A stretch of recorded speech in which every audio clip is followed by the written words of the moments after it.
நீங்கள் சொர்க்கத்திற்குள் சென்று விடலாம் என்று நினைக்கிறீர்களா? அவ்வளவு சொர்க்கம் இலகுவானதா? அல்லாஹ் கேட்கிறான், முன் சென்றவர்களுக்கு வராத குழப்பங்கள், பிரச்சனைகள், சோதனைகள் உங்களுக்கு வராமல் நீங்கள் சொர்க்கத்திற்கு சென்று விடலாம் என்று நினைக்கிறீர்களா? அவர்களுக்கு கடுமையான வறுமை, பஞ்சம் ஏற்பட்டது.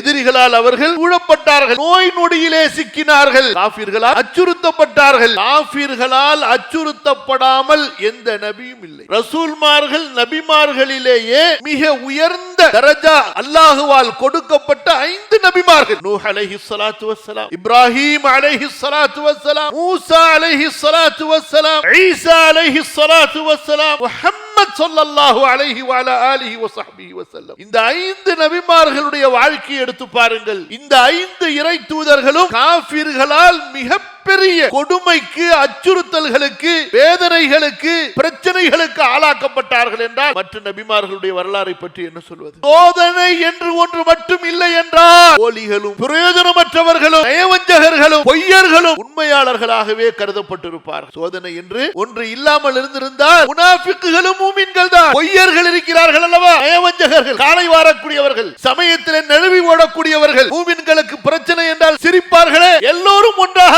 இருப்பார்கள். அல்லாஹ் கேட்கிறான், மக்கள் எண்ணிக்கொண்டார்களா?